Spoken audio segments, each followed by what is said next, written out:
Perkenalkan, nama saya Francisca Devi Kurniasari.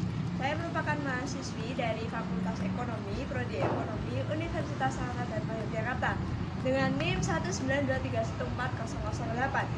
Nah, saya sekarang baru berada di kantor Kelurahan Mujamuju yang beralamat di Jalan Balirejo nomor 31, Mujamuju, Kecamatan Umbul Harjo, Kota Yogyakarta. Nah, kita bisa melihat ya di sini di kantor Kelurahan Mujamuju.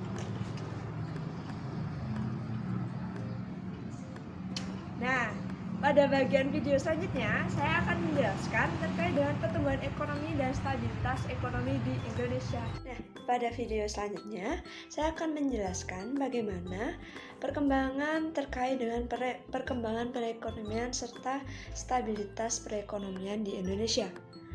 Perkembangan perekonomian di Indonesia adalah suatu perkembangan di mana kondisi perekonomian mengalami perubahan dari waktu ke waktu. Nah, lalu untuk perkembangan perekonomian di Indonesia di akhir-akhir tahun ini sedikit mengalami kekacauan dikarenakan adanya pandemi COVID-19.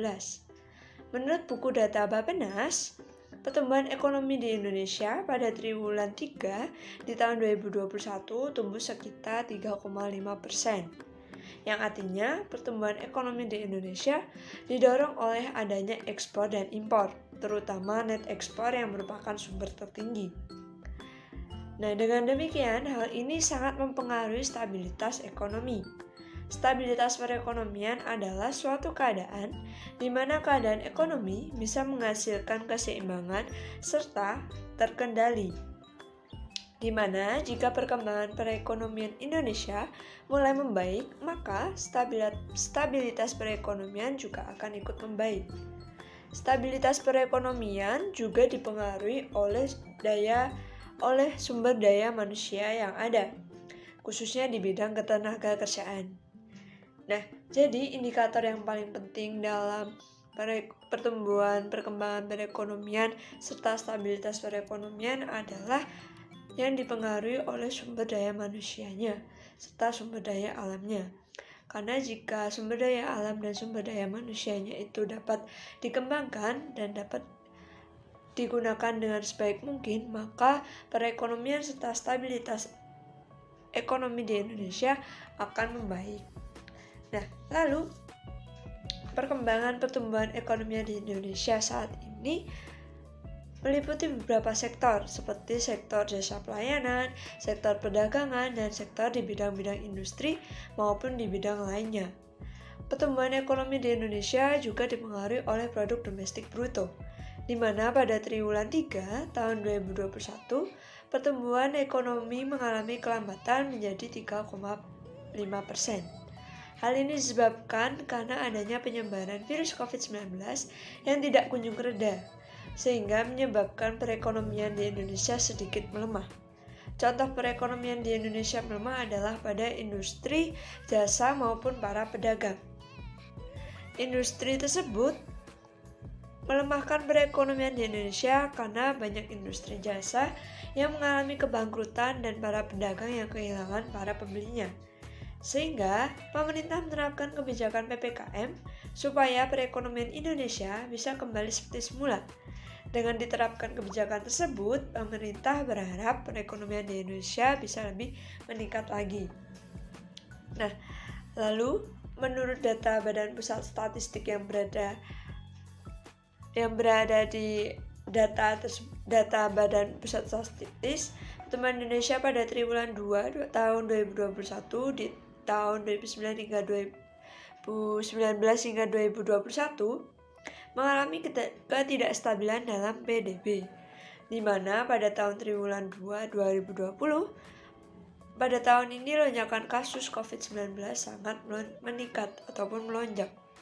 Sehingga dari tahun 2020 tersebut, perekonomian di Indonesia perlahan mulai pulih kembali. Hal ini dikarenakan pemerintah stimulasi seperti kebijakan fiskal dan non-fiskal. Selain itu juga pertumbuhan perekonomian juga dipengaruhi oleh PDB menurut lapangan usaha yang meliputi seperti pertanian, pertambangan, industri pengolahan, perdagangan, dan transportasi. Sedangkan pertumbuhan ekonomi di Indonesia juga disebabkan adanya pertumbuhan pengeluaran menurut PDB yang meliputi konsumsi rumah tangga, konsumsi pemerintah, ekspor, serta impor.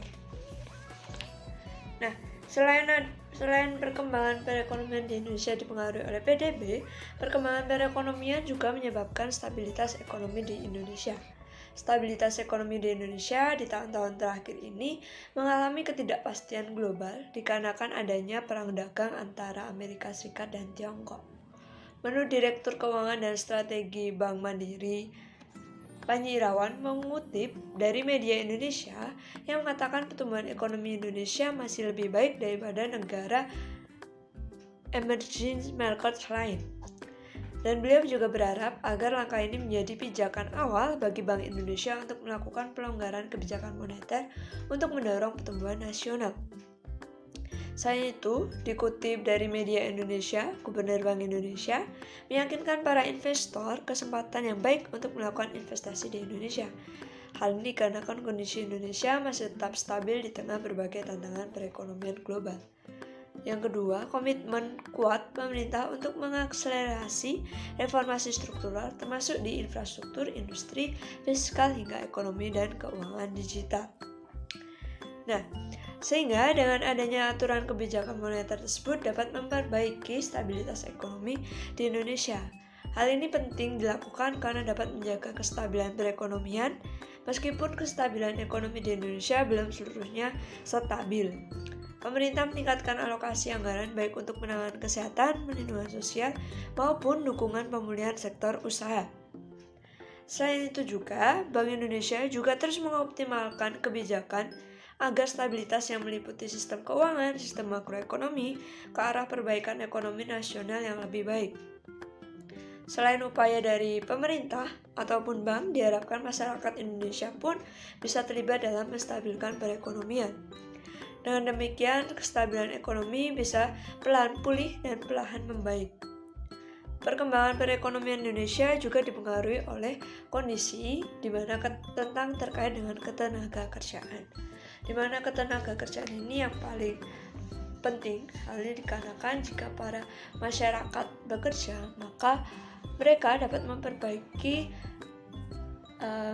kehidupan mereka ataupun dalam membiayai hidup mereka, karena mereka bisa bekerja dan mendapatkan pendapatan yang cukup untuk melengkapi kebutuhan mereka.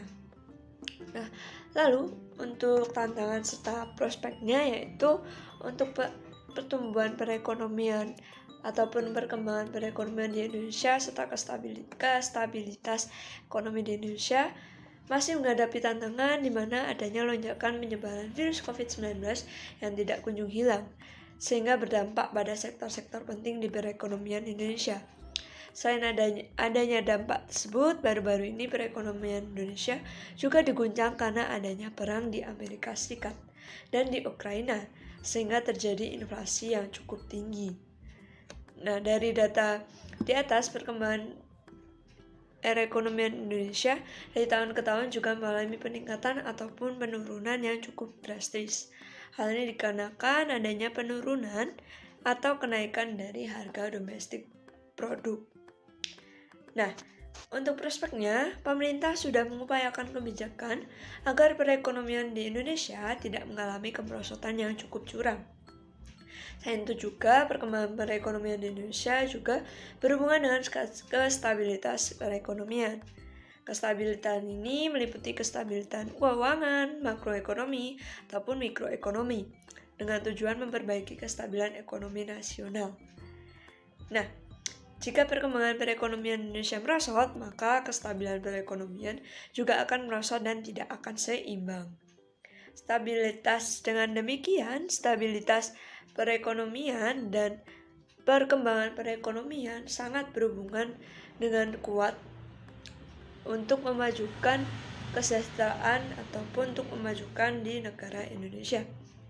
Dengan demikian juga, perlu adanya perbaikan-perbaikan yang dimana bisa memajukan ataupun memberikan jalan yang baru untuk bisa memperkembangkan ekonomi yang ada di Indonesia, seperti memperbaiki infrastruktur ataupun memberikan solusi untuk ketenaga kerjaan seperti pelatihan kerja, lalu ada sosialisasi agar para ketenaga kerjaan yang ada di Indonesia bisa bekerja dengan baik dan sesuai dengan bakatnya. Sehingga pertumbuhan ekonomi serta stabilitas ekonomi bisa sedikit lebih maju lagi dan lebih memperbaiki karena COVID-19 ini perlahan mulai menghilang, dan harapannya semoga perekonomian dan stabilitas ekonomi bisa lebih stabil dan lebih bisa kembali seperti semula. Demikian yang dapat saya sampaikan terkait dengan perkembangan ekonomi di Indonesia serta kestabilitas ekonomi di Indonesia. Mohon maaf bila saya ada salah kata. Semoga bermanfaat dan terima kasih.